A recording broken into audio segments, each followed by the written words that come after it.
Saudara-saudari, marilah kita mendengarkan renungan dengan judul Tuhan Yesus Bangkit, yang berdasarkan pada Injil Matius bab 18 ayat 5 dan 6. Akan tetapi malaikat itu berkata kepada perempuan-perempuan itu, "Janganlah kamu takut, sebab aku tahu kamu mencari Yesus yang disalibkan itu. Ia tidak ada di sini, sebab ia telah bangkit, sama seperti yang dikatakannya. Mari, lihatlah tempat ia berbaring." Dalam nama Bapa dan Putra dan Roh Kudus. Amin. Saudara-saudari terkasih dalam nama Tuhan Yesus Kristus. Perayaan malam Paskah dirayakan setelah hari gelap. Perayaan Ekaristi pada hari ini diawali dengan penyalaan dan pemberkatan api baru, pemberkatan lilin Paskah, lalu diadakan perarakan menuju altar dengan 3 kali seruan oleh imam atau diakon yang bunyinya, "Kristus, cahaya dunia," dan disambut oleh umat dengan jawaban syukur kepada Allah. Lilin umat dinyalakan sementara lampu gereja dipadamkan agar fokus perhatian umat tertuju pada lilin Paskah. Dalam perayaan ini, bila dimungkinkan, sangat dianjurkan untuk diadakan penerimaan 3 sakramen inisiasi: baptis, ekaristi, dan krisma atau penguatan. Dalam misa suci, umat bersama-sama melakukan pengulangan janji baptis untuk mengingatkan bahwa mereka telah mati bersama Yesus dan kini sudah bangkit bersama Yesus juga. Suasana terang yang ditimbulkan oleh cahaya lilin Paskah dan lilin umat memberikan suasana sukacita di dalam perayaan suci malam Paskah.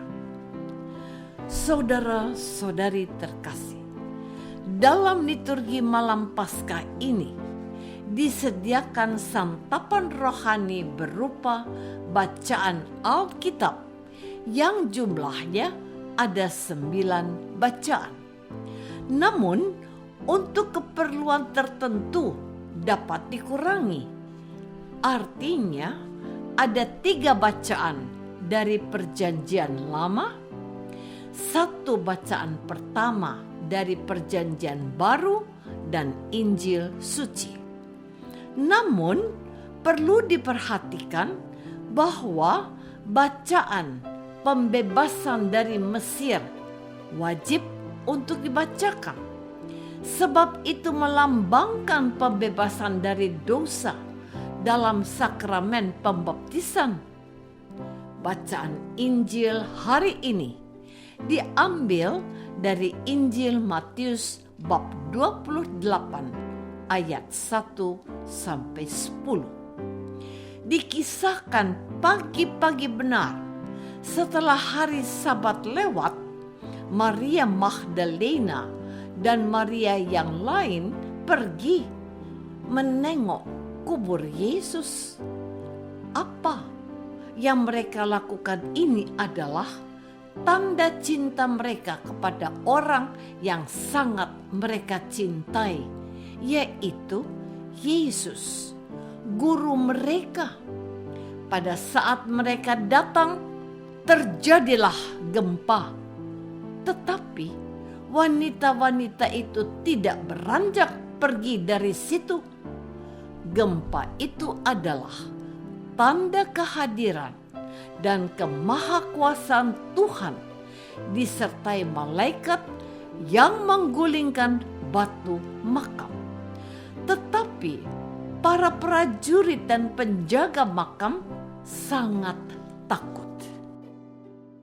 Saudara-saudari terkasih, kita mendengar bahwa para prajurit dan penjaga makam ditugaskan untuk menjaga makam Yesus kalau-kalau para muridnya akan mencuri jenazah Yesus dan membuat berita bohong bahwa Yesus sudah bangkit, terpatahkan.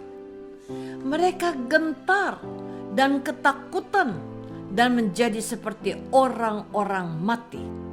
Tetapi kepada perempuan-perempuan itu malaikat berkata, "Janganlah kamu takut, sebab aku tahu kamu mencari Yesus yang disalibkan itu.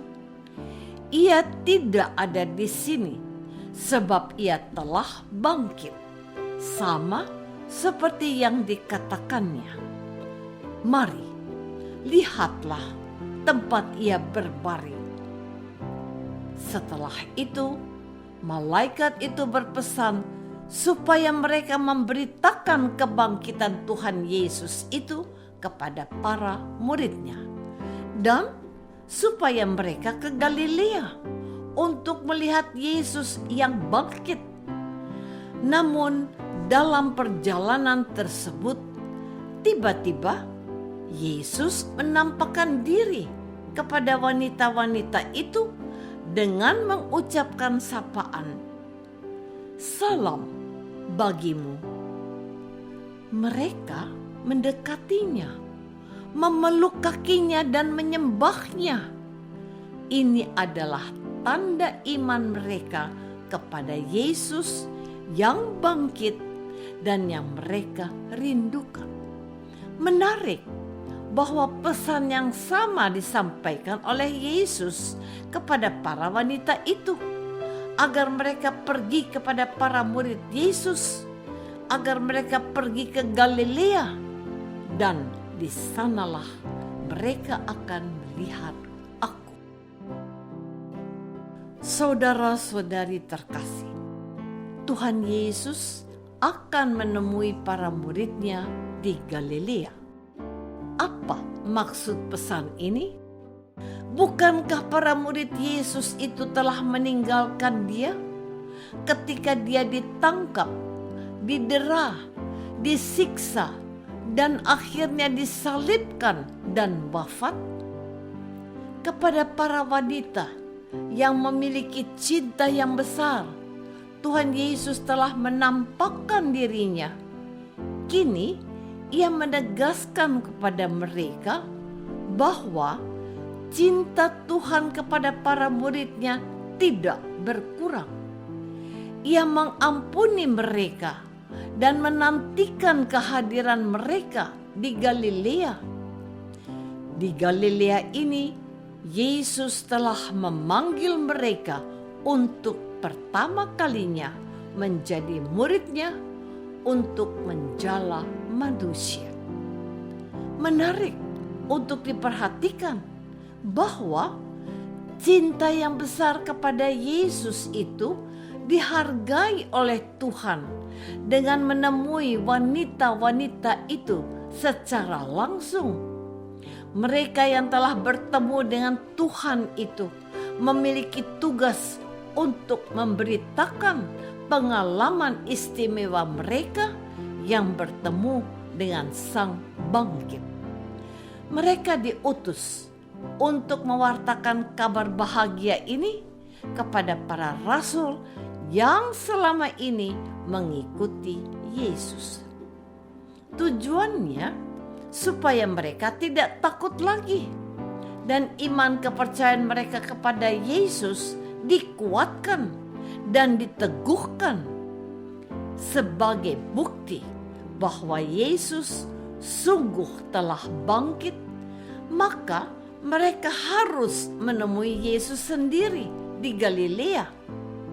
Kita yang merayakan Paskah kebangkitan Tuhan ini juga harus memberitakan kabar ini kepada sekalian kaum, saudara, teman, dan sahabat kita.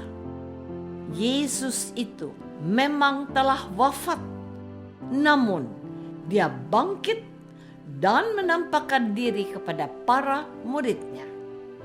Jika Yesus tidak bangkit, maka sia-sialah iman kita.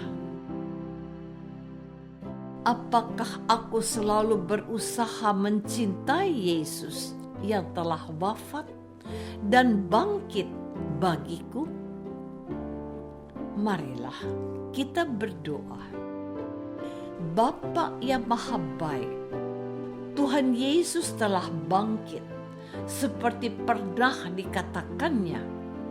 Tambahkanlah iman kami kepada Yesus yang taat pada kehendak-Mu dan telah Kau bangkitkan dari antara orang mati, sebab Dialah Kristus, Tuhan kami.